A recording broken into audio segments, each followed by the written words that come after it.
Hey there, my name's Taylor. I'm a Cat 5 crit racer, and I'm here at the TurboVelo Tuesday Night Crit in Richardson, Texas. It's the last week in August, and this is the last crit of the season. We had a cold front move in, so it's cooler than normal today. It's only like 90, 95 degrees, and we have a wind out of the north, which is unusual. Normally it's out of the south. And my strategy for today is to stay behind my brother, because he typically makes better race time decisions than I do. So goals for today: number 1, don't crash; number 2, don't get lapped; and number 3, stay with the pack until the last lap by staying right behind my brother. We'll see how it works out for me. I'll see you out there. Okay, riders ready? Go. Since this was the last race of the season, a lot of people came out, people that weren't coming out in the previous weeks. At the start of this race, there were 40 riders in the field. Normally it's like 20 on a good day, so tons of people out here, which makes for an interesting race. Also, a local high school had a bunch of people come out. They came out with the school bus and a bunch of riders who hadn't done crits before, I think, decided to make this their first one. So there's some unexperienced riders in the field, and the field's bigger than normal. So that made me a little anxious, but also excited to be, in the mix with so many more people. Up just a quarter lap, you can see I'm trying to stay behind my brother. He's in front of me in this blue-green jersey with the sloth on it. And there's a group that's moving up on the left, and he tries to latch onto them, and I try to latch onto him. So a little bit of an extra effort to push to keep on his wheel, but I think it worked out. A lap later, I'm in the same place on my brother's wheel, and then something happens up the road, and the person in front of him grabs a bunch of brake. He grabs some brake and peels off to the side. I grab brake as well. Fortunately, nobody crashed. Nobody even rubbed wheels as far as I could tell, but a little squirrely. Like I mentioned, a lot of people on the road, a lot of inexperienced riders, so maybe that had something to do with it, but I don't know what happened. Half a lap later, I'm still on my brother's wheel, and he tries to move up here on the left, but this guy in the blue jersey says, hey, that looks like a good idea, and he decides to do the same thing, blocks me out, so I have to sit behind him through this corner. And then I think it opens back up again, and I make a break for it to get back on my brother's wheel after this other kind of part of the same corner. Yeah, so he swings wide, I try to go past him and get back on my brother's wheel. So maybe not the best idea in terms of power expenditure, but you heard my strategy: stay on my brother's wheel. So that's what I'm trying to do. Half a lap later, we're coming out of this corner, and I notice that something doesn't feel quite right. So I start slowing down. Riders are passing me left and right, and I notice that my front tire is completely flat. So I try to move over to the left side. This rider passes me on the left. Thankfully, he made a call out, so I didn't run into him. He didn't run into me, but I had a flat tire, and I didn't have any spares with me, not that it would matter. So the race was over for me. I just turn in right here. But the good news for you is that the race was not over for my brother, and he was recording, so we're gonna hop over to his footage. So this is my brother's footage now, picking up right where we left off. And you can see he doesn't have a power meter, so no power numbers on the screen, but it's got all the other stats. So we'll keep going here, and just keep in mind, this is my brother's view, not my view. Here we are half a lap later, and the group is all bunched up, 4 or 5 riders wide, slowing down on this stretch, and this rider in front of him nearly goes into the grass. Not quite, but close. And yeah, just again, a little dicey, not sure what's going on today. A lot of riders, a lot of weird stuff going on. About a quarter lap later, I mentioned at the beginning that a high school was out with a bunch of riders. This is one of those riders in the blue and gold jersey on the right. And that rider's getting lapped, and he wasn't the only guy that happened to today. In fact, this kept happening over and over again. I had originally been meaning to highlight every time that it happened, but there's too many.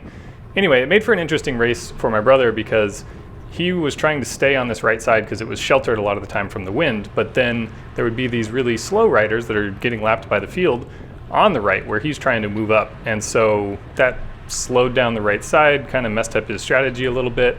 And it was a bit of a wild card that we couldn't really anticipate. We didn't know all these people were going to be here. And it's also a little unusual that lapped riders get to stay on the course, and maybe they should be pulled off after a little while. I don't know. You may recognize this rider in the white and pink United jersey. That's number 619, Steve. And he does something here to my brother that he had done to me before, which is squeeze him out of a good spot. So my brother's right there on the right side of the road. Steve's in front of him and just drifts over to the right and makes my brother slow down.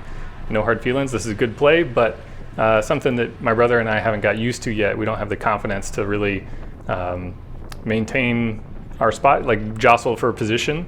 And so we end up falling back sometimes because of that. It's a lap and a half later and things are going fast. You can see we're going 32, 33 miles an hour here, and my brother's taking a good line staying behind somebody, but the pack is more strung out than it has been for most of the race. And this this group is just pushing hard, and my brother's doing a good job to keep up and stay on a wheel, so kudos to him.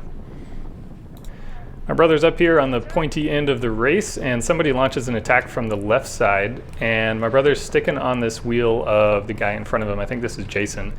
And it seems like almost the whole field goes after this on the left, and Jason and my brother are just sitting here watching it go by. So maybe they should have moved over and latched onto one of these wheels, or maybe they're hoping this attack will just kind of fizzle out and they can catch back up with the group. It doesn't look like anything's happening here, but actually there's a crash going on just behind my brother where somebody overlapped their front wheel with his rear triangle. He barely noticed. I think he only noticed because someone else in the race called out that, like, hey, you know, a crash had happened, and figured out that's what's going on. But I just wanted to show that when you're in front of a crash, you can't even really tell that it happened behind you. And if you're several wheels in front, you just have no idea that it even happened.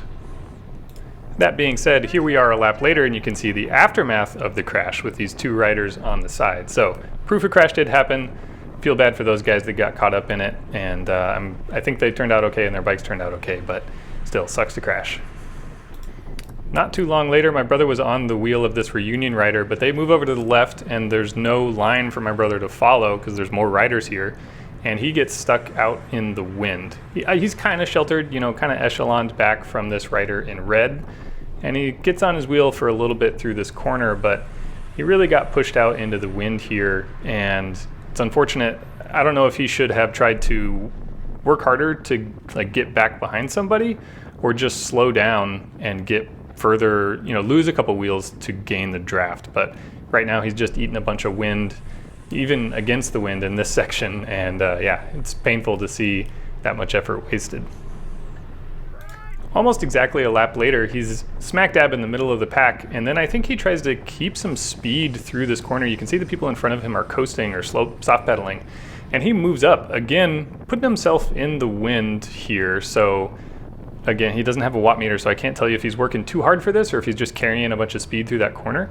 But he did gain a bunch of wheels, so that's good. Put himself in the wind, that's not good.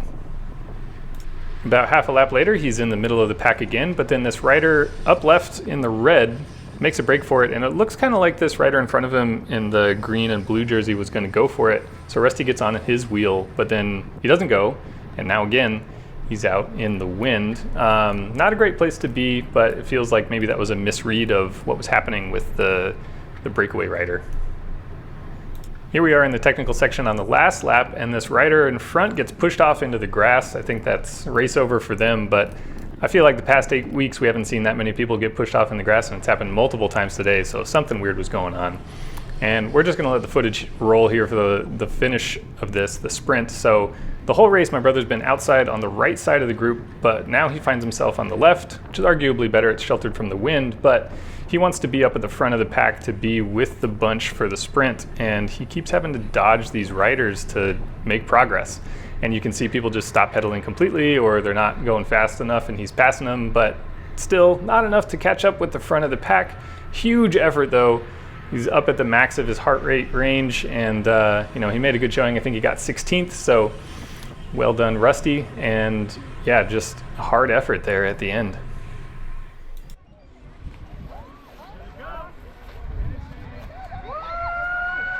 Yeah, let's go, let's go! Let's go! Come on, Ross! He did, I believe. Yeah, he was up there. Yeah, he's up there.